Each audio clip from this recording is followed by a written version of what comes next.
Hello students, मैं doctor Gopal Singh, assistant professor RKG educational college Lucknow. आज हम बात करेंगे बीएड फर्स्ट ईयर के paper third technological perspective in education में आपकी सेकंड यूनिट है, जिसमें एक टॉपिक है लर्निंग डोमेन्स का, या कहना चाहिए डोमेन्स ऑफ लर्निंग का। तो वहाँ पर क्या डोमेन्स होते हैं लर्निंग के, या फिर क्योंकि टीचिंग और लर्निंग आपस में एक दूसरे से कनेक्टेड हैं, टीचिंग की जाती है लर्निंग के लिए, और इस प्रोसेस में डोमेन्स की क्या भूमिका रहती है, क्या इम्पोर्टेंस रहती है, उसको आज हम समझते हैं। चलिए शुरू करते हैं।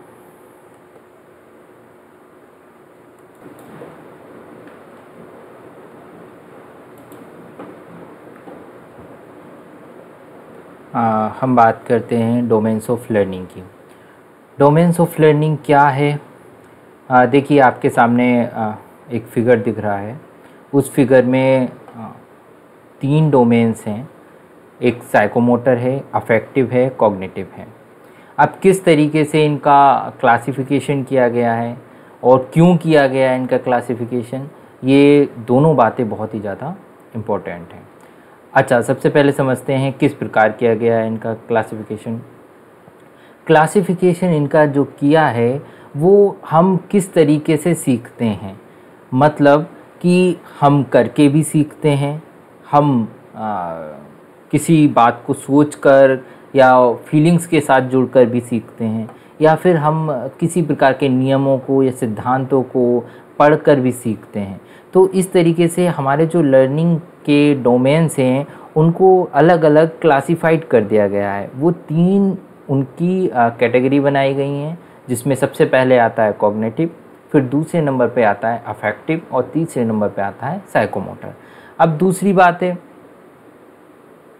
कि ऐसा इसकी क्या आवश्यकता है, या ये सब करने की क्या ज़रूरत थी।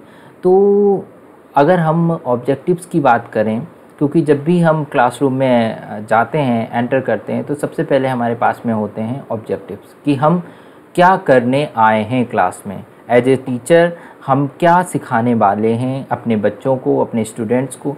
तो उसके लिए ज़रूरी है कि हमारे पास ऑब्जेक्टिव्स हों। अब ऑब्जेक्टिव्स कैसे बनाएंगे हम, तो उसके लिए ये तीनों डोमेन्स हेल्प करते हैं।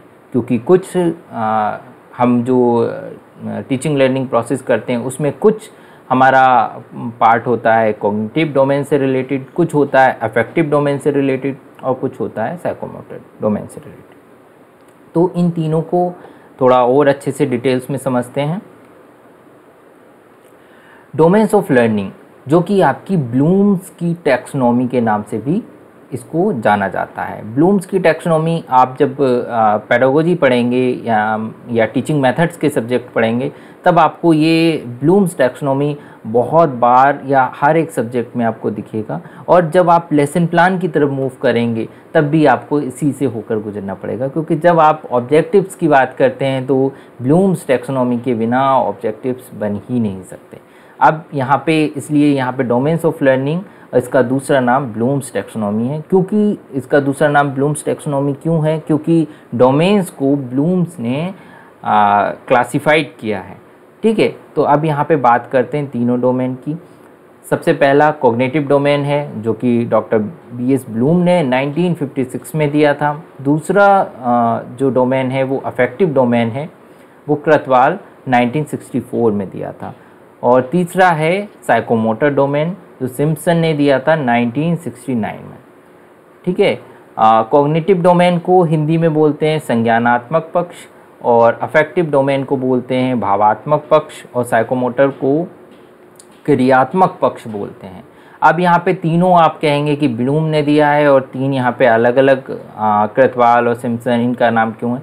ब्लूम्स थे जो वो कहना चाहिए इनमें मैन थे, जो मुख्य भूमिका में थे, तो उन्हीं के नाम से इस पूरी टैक्सोनॉमी को जाना जाता है। ठीक है, ये क्रतवाल और सिम्पसन उनके सहयोगी रहे हैं। तो इन तीनों ने मिलकर ये डोमेन्स का जो स्ट्रक्चर है या फिर कहना चाहिए उसका क्लासिफिकेशन है वो तैयार किया है। अब बात करते हैं कॉग्निटिव डोमेन की। कॉग्निटिव डोमेन को सीधे से आप समझ सकते हैं बहुत ही ज़्यादा सरल भाषा में कि हेड, मतलब जो भी हम एक्टिविटीज़ या जो भी हम क्रियाकलाप करते हैं जहाँ पे हमारा मेंटल प्रोसेस के थ्रू होता है, वो सारी बातें या सारी चीज़ें वो कॉग्निटिव डोमेन के अंतर्गत चली जाती हैं।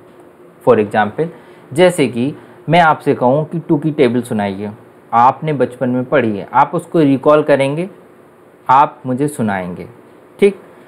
अब मैंने कोई किसी पर्सन को आपसे मिलवाता हूँ और मैं कहता हूँ कि आपने इनको पहचाना, आप उनको पहचानते हैं, आप कहते हैं हाँ मैंने इनको पहचान लिया, ये वहाँ मुझे मिले थे।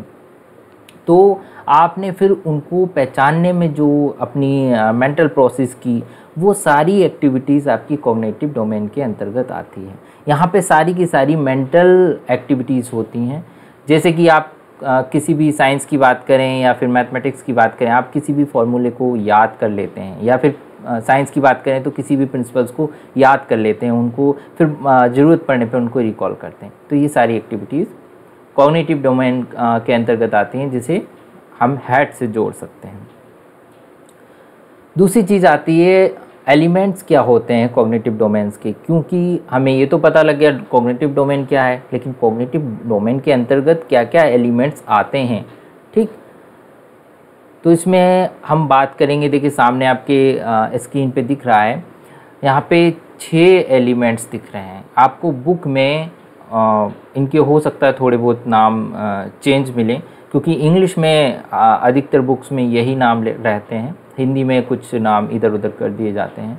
तो सबसे पहले आता है नॉलेज, ठीक है, जो यहाँ पे एरो बन के दिखाया जा रहा है, ये आपका बढ़ता हुआ क्रम है, मतलब जो नॉलेज है वो लोएस्ट लेवल है और इवोल्यूशन जो है वो कॉग्निटिव डोमेन का हाईएस्ट लेवल है।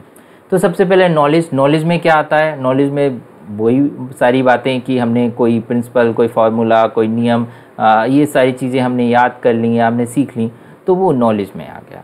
कॉम्प्रीहेंशन में क्या आता है कि हम उनको कोरिलेट कैसे करते हैं आपस में, कि एक हमने प्रिंसिपल सीखा, दूसरा प्रिंसिपल सीखा, दोनों को हम कोरिलेट कैसे करेंगे, उसके बीच में संबंध कैसे जोड़ पाएंगे। फिर एप्लीकेशन में बात आ जाती है, हम उसको अप्लाई कैसे करेंगे, कि मान के चलिए आपने कोई मैथमेटिक्स का कोई फार्मूला सीखा, अब आपके सामने कोई सम दिया जाता है, कोई सवाल दिया जाता है, आपको उसको सॉल्व करना है, तो आप याद करेंगे कि हाँ मुझे यहाँ पे कौन सा फार्मूला यूज़ करना है, तो आपने वो वाला फार्मूला लिया और यहाँ पे उसको अप्लाई कर दिया।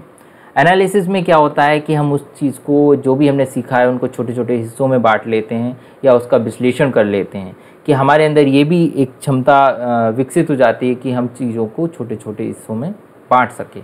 सिंथेसिस का अर्थ होता है यहाँ पे सारी बातें आपने जोड़ने का, आप में एक कैपेसिटी आ जाती है कि आपने जो भी छोटी छोटी चीज़ें सीखी, छोटे छोटे फार्मूले सीखे, छोटे छोटे प्रिंसिपल सीखे, उन सबको आप जोड़ने की कोशिश करने लगते हैं, आप उनको अच्छे से कनेक्ट कर पाते हैं।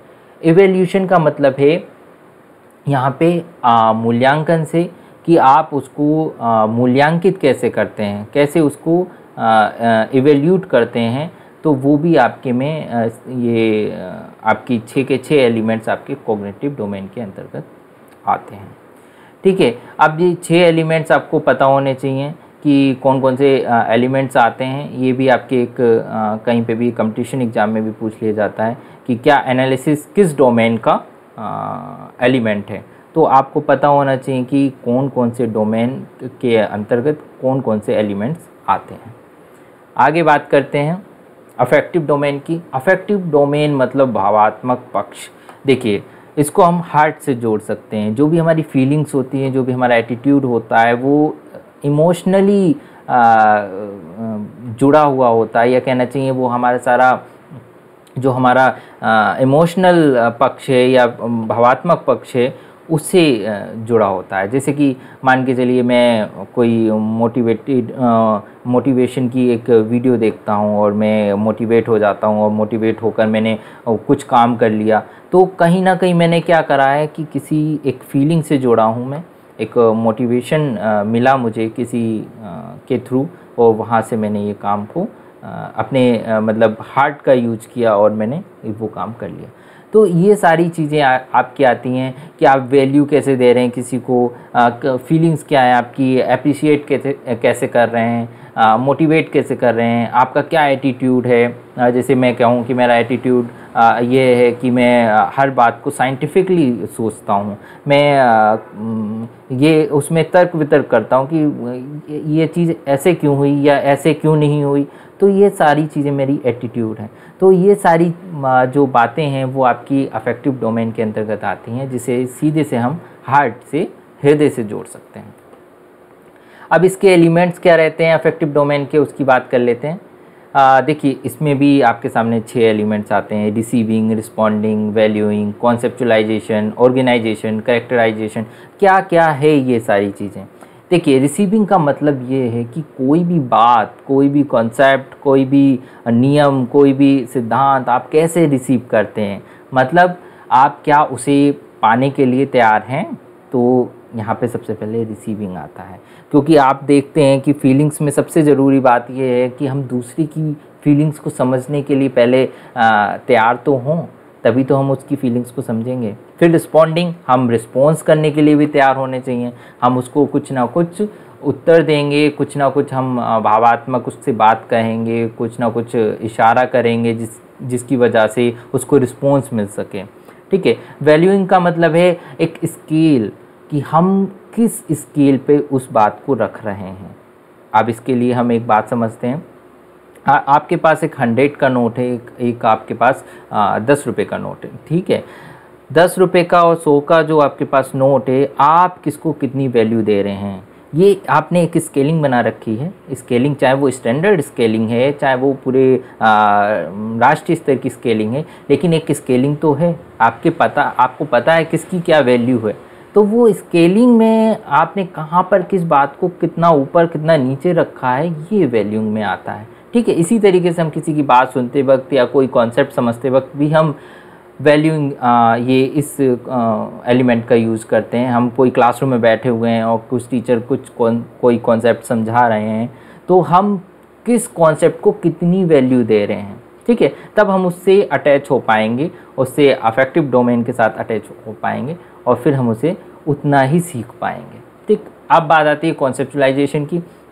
यहाँ पे क्या होता है, यहाँ पे कॉन्सेप्ट फॉर्मेशन होती है। मतलब आपने जो भी कुछ सीखा वो आप कनेक्ट कैसे कर पाए। इसके लिए भी एक एग्जाम्पल देखते हैं। देखिए आप कोई कहीं पे भी कोई भी घटना होती है, चाहे वो पॉजिटिव हो या नेगेटिव हो, तो आप उसके बारे में कैसे कॉन्सेप्ट क्लियर करते हैं। आप सबसे पहले जानेंगे कि घटना कहाँ पर हुई, कब हुई, कैसे हुई, हाँ कौन कौन व्यक्ति था वहाँ पर। फिर आप उसको सब बातों को एक कॉन्सेप्ट मैपिंग आपके दिमाग में बन जाएगी, मैपिंग बन जाएगी कि आप सारी बातों को कनेक्ट कर लेंगे। जब कनेक्ट कर लेंगे तब आप कहेंगे मेरा उस घटना के लिए कॉन्सेप्ट क्लियर हो गया।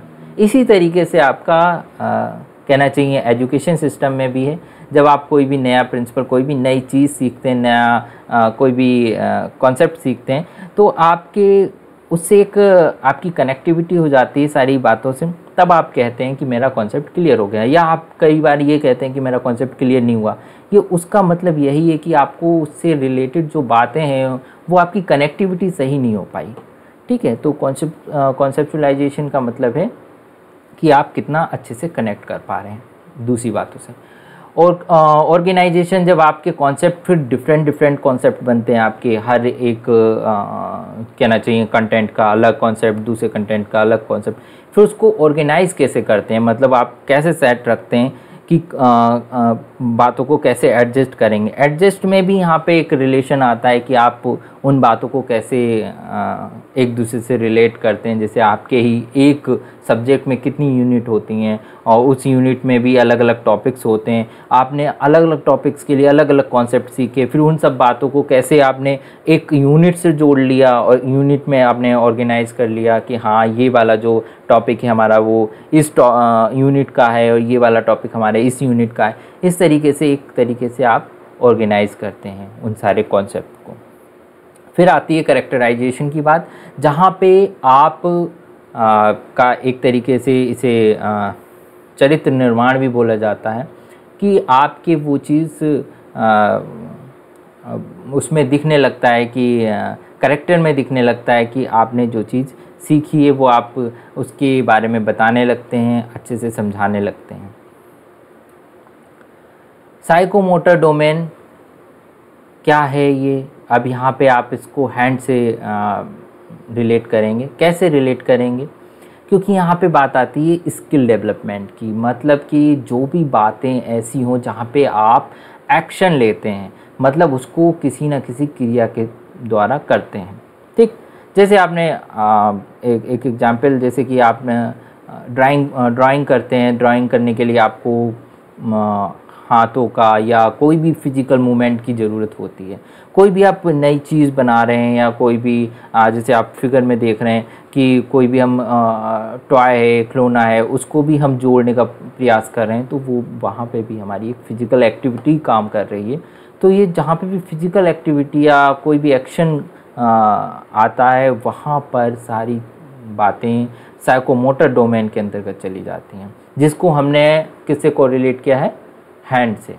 ठीक, ये आपके लिए बहुत ही समझने के लिए आसानी होगी। सबसे पहले कि आपने हेड से किया कॉग्निटिव को, फिर दूसरी चीज़ आपने हार्ट से किया अफेक्टिव को, और हैंड से किया आपने साइकोमोटर डोमेन।